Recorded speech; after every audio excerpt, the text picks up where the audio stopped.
Emergency landing এই কিতাপখনৰ বিষয়ে অকণমান ক'ব। ডিজিটেল মিডিয়া অহাৰ লগে লগে আমাৰ যিখিনি ছপা সাহিত্যৰ ওপৰত বহুতখিনি প্ৰভাৱ পৰিছে। ধ্ৰুপদী সাহিত্য বুলি অকল গৌৰৱ কৰি থাকিলেই নহ'ব, ধ্ৰুপদী সাহিত্য কি ধৰণে মৰ্যাদা দিব লাগিব সেই কথা প্ৰতিজন অসমীয়া অনুভৱ কৰিব লাগিব। বৰ্তমান সময়ত কিছুমান তৰল সাহিত্য প্ৰকাশ হোৱা দেখিবলৈ পোৱা গৈছে। এই তৰল সাহিত্যবিলাক স্থায়ী নহয়, তৰল সাহিত্যবিলাক একেবাৰে ক্ষণস্থায়ী। অনুগল্পই আচলতে আমাৰ ভাষা সাহিত্যৰ ক্ষেত্ৰত বহুত বেছি পৰিমাণে অৰিহণা যোগোৱা বুলি মই অনুভৱ নকৰোঁ। ইমান ষ্ট্ৰেছৰ মাজত থাকিলে আমি অকণমান হ'লেও যদি হাঁহি আনন্দৰ মাজত নাথাকোঁ, আমাৰ জীৱনকাল একেবাৰে চমু হৈ পৰিব। গতিকে হাঁহিটো মই ভাবোঁ আমাৰ জীৱনৰ কাৰণে এটা ছয়নিকা শক্তি। প্ৰত্যেকজন মানুহে দিনটোৰ প্ৰতিটো সময় হাঁহিৰে পাৰ কৰিব লাগে, পজিটিভিটিৰে পাৰ কৰিব লাগে। জীৱনত থকা সকলো দুখ ভাগৰ পাহৰি আমি যদি অকল পজিটিভ হৈ থাকোঁ, তেন্তে জীৱনৰ বিভিন্ন ষ্ট্ৰেছ আমি পাহৰিব পাৰিম।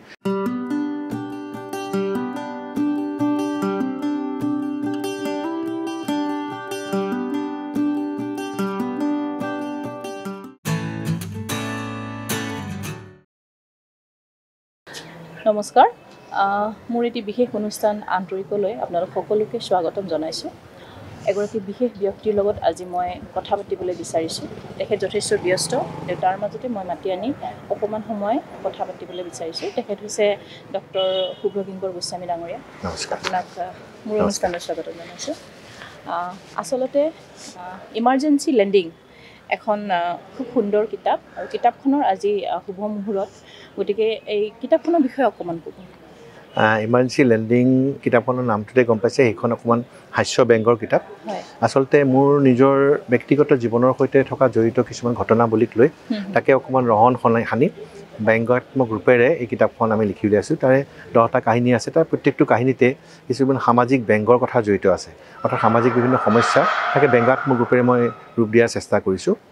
আচলতে মই অনুভৱ কৰোঁ যে অসমীয়া সাহিত্যত ব্যংগাত্মক যিটো কিতাপ, তেনেকুৱা ব্যংগ সাহিত্যৰ সংখ্যা বহুত কম কাৰণে সেয়া সাহিত্যৰ এটা ডাঙৰ মূলধন হিচাপে আমি অনুভৱ কৰোঁ। গতিকে মই ভাবোঁ যে তেনেকুৱা ক্ষেত্ৰত আমি বহুতখিনি পিছ পৰি আছোঁ। মই সেইকাৰণে ভাবি ল'লোঁ যে মোৰ এইখন কিতাপেৰে অন্ততঃ কিছু পৰিমাণে হ'লেও আমাৰ সাহিত্যলৈ, ব্যংগাত্মক সাহিত্যলৈ অকণমান বৰঙণি যোগাব পাৰিম বুলি মই আশা কৰি কিতাপখন প্ৰকাশ কৰিলোঁ। আৰু কিতাপখন প্ৰকাশ কৰাৰ সময়তে মই অনুভৱ কৰিছিলোঁ যে এইখনটো অকণমান ব্যতিক্ৰমী কিতাপ, গতিকে অনুষ্ঠানটো ব্যতিক্ৰমী ধৰ্মী হওক, আৰু সেইকাৰণে সকলো আনুষ্ঠানিকতা বাদ দি সম্পূৰ্ণ অনানুষ্ঠানিকভাৱে এক আড্ডাৰ জৰিয়তে, হাস্য ব্যংগৰ আড্ডাৰ জৰিয়তে এই অনুষ্ঠানৰ কিতাপখন উন্মোচন কৰিম। আৰু সেইকাৰণে অসমৰ বিভিন্ন বৰ্গৰ বিভিন্ন লোকক মাতি আনিছিলোঁ। তেওঁলোকে বিভিন্ন ক্ষেত্ৰত জড়িত, কিন্তু হাস্য ব্যংগৰ মাজেৰে সমাজৰ বিভিন্ন দিশবিলাক তেওঁলোকে প্ৰতিফলিত কৰে।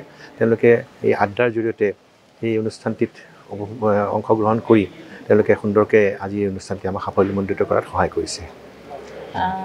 আপুনি এগৰাকী ডাক্তৰ, এগৰাকী চকু চিকিৎসক। গতিকে ডাক্তৰ হিচাপে আপুনি অন্য এটা বিষয়, যিটো চকুৰ বিষয়টোত আপোনাৰ গ্ৰন্থৰ কথা, কিতাপৰ কথা নাহে আচলতে, কিন্তু আপুনি কেনেকৈ আৰম্ভণি কৰিলে? ধৰক আপুনি এগৰাকী লিখক হিচাপে অকল এইখন কিতাপেই নহয়, আপোনাৰ যথেষ্ট সংখ্যক কিতাপ প্ৰকাশ হৈছে। হয়, গতিকে কি ভাবে বাৰু মানে লিখা মেলাৰ বিষয়ে? লিখা মেলাটো আচলতে নিজৰ এটা ব্যক্তিগত স্পৃহা কিছুমান থাকে। মই সৰুৰ পৰাই লিখা মেলা কৰি ভাল পাইছিলোঁ, আৰু লিখা মেলা কৰিলে মনৰ এটা বিৰাট ডাঙৰ প্ৰশান্তি এটা পাওঁ। পাঠকে কি ধৰণে গ্ৰহণ কৰিছে কৰা নাই সেইটো মোৰ কাৰণে বৰ এটা ধৰ্তব্য নহয়, কিন্তু মোৰ কাৰণে এটা ধৰ্তব্য যে মই নিজে আনন্দ এটা পাওঁ, মোৰ নিজৰ আনন্দৰ কাৰণে মই লিখা মেলা কৰোঁ। গতিকে চিকিৎসাটো মোৰ এটা পেচা, আৰু এইটো মোৰ সেইটো বৃত্তি নহয়, দিছ ইজ মাই পেশ্যন। এইটো মোৰ এটা নিচা, এটা লিখি ভাল পাওঁ। কাৰোবাক মোৰ দুটামান কথাই যদি হঁহুৱাব পাৰোঁ, আনন্দ দিব পাৰোঁ, সেইটোৱেতো মোৰ কাৰণে ডাঙৰ আনন্দ। গতিকে ঠিক চিকিৎসক হিচাপে মোৰ পৰিচয়টো অকল মোৰ চেম্বাৰত।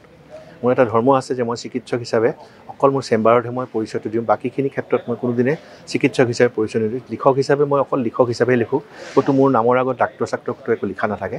গতিকে সেইটো মোৰ এটা মানে নিজৰ এটা মই কি ক'ম আৰু মোৰ নিজৰ এটা প্ৰিন্সিপল বুলি ধৰি লৈছোঁ। হয়, আমি আচলতে ছ'চিয়েল মিডিয়াত ছাৰৰ কিছুমান লেখা পঢ়োঁ, আৰু তেখেতৰ যিটো একাউণ্ট আছে, গতিকে সেই একাউণ্টটোত কিন্তু ডাক্তৰ বুলি লিখা নাই। গতিকে আমি খুব সহজে অনুমান কৰিব পাৰোঁ তেখেতৰ ব্যক্তিত্ব। আৰু আজি মোৰ যথেষ্ট সৌভাগ্য আচলতে যে মই ছাৰৰ নিচিনা মানুহ এজনক লগ পালোঁ, আৰু আপোনাক আচলতে সৰুৰ পৰাই জানো। গতিকে আজি লগ পাই খুব ভাল লাগিছে, আৰু আপোনাৰ এই অনুষ্ঠানটোত উপস্থিত থাকিবলৈ পাই সঁচাকৈ গৌৰৱবোধ কৰিছোঁ। আৰু মই অন্য এটা কথা সুধিব বিচাৰিছোঁ, হাঁহিটো মানে হাঁহি আমাৰ কাৰণে কিমান জৰুৰী? চাওক, আজিৰ ইমান ষ্ট্ৰেছফুল পৃথিৱীখনত প্ৰতিটো মুহূৰ্তত আমি ইমান ষ্ট্ৰেছৰ মাজত থাকোঁ। গতিকে ইমান ষ্ট্ৰেছৰ মাজত থাকিলে আমি অকণমান হ'লেও যদি হাঁহি আনন্দৰ মাজত নাথাকোঁ, আমাৰ জীৱনকাল একেবাৰে চমু হৈ পৰিব। গতিকে হাঁহিটো মই ভাবোঁ আমাৰ জীৱনৰ কাৰণে এটা ছয়নিকা শক্তি। সেই জীৱনৰ যিটো আমি জীয়াই থকাৰ যিটো প্ৰেৰণা, সেইটো হাঁহিৰ জৰিয়তে পাওঁ। গতিকে মই ভাবোঁ প্ৰত্যেকজন মানুহে দিনটোৰ প্ৰতিটো সময় হাঁহিৰে পাৰ কৰিব লাগে, পজিটিভিটিৰে পাৰ কৰিব লাগে। জীৱনত থকা সকলো দুখ ভাগৰ পাহৰি আমি যদি অকল পজিটিভ হৈ থাকোঁ, তেন্তে জীৱনৰ বিভিন্ন ষ্ট্ৰেছ আমি পাহৰিব পাৰিম আৰু জীৱনটো সুন্দৰ হ'ব আচলতে। কাৰণ জীৱনবিলাক আচলতে কেনেকুৱা, মই অনুভৱ কৰোঁ এই জীৱন যিটো আমি পাইছোঁ, এই জীৱন প্ৰত্যেকবাৰে পোৱা নাযায়। পিছৰ জন্মত আমি কি হওঁ, মানুহ হৈ জন্ম হওঁ নে কি হৈ জন্ম ক'ব নোৱাৰোঁ। যেতিয়া আমি জন্ম লৈছোঁ, প্ৰত্যেকগৰাকী ব্যক্তিয়ে হাঁহিৰে আনন্দেৰে পাৰ কৰিব লাগিব আৰু ইজনে সিজনৰ সহায়ক হৈ পেলাই কাম কৰিব লাগিব। অসমৰ যিখিনি সাহিত্যিক ক্ষেত্ৰখনত আপুনি ওতঃপ্ৰোতভাৱে জড়িত, গতিকে কি ক'ব, কেনেকুৱা ধৰণে আমাৰ এতিয়া বৰ্তমান সময়ত অসমৰ সাহিত্যৰ ক্ষেত্ৰত কিমানখিনি উন্নতি হৈছে বা কেনেকুৱা ধৰণৰ হেৰি চলি আছে এতিয়া? স্বাভাৱিকতে ডিজিটেল মিডিয়া অহাৰ লগে লগে আমাৰ যিখিনি ছপা সাহিত্যৰ ওপৰত বহুতখিনি প্ৰভাৱ পৰিছে। কিন্তু মই আজিও অনুভৱ কৰোঁ যে ডেকা ল'ৰা ছোৱালীসকলে নতুন প্ৰজন্মই কিতাপ পাতি পঢ়ে, চিৰিয়াছ কিতাপ পঢ়ে, ভাল কিতাপ পঢ়ে আৰু ভাল কিতাপৰ আদৰ সদায় থাকিব। গ্ৰন্থমেলাবিলাকত দেখা যায় যে ডেকা ল'ৰা ছোৱালীবিলাকে কিতাপৰ মাজত উবৰি খাই পৰে, তেওঁলোকে পঢ়ে, কিনে।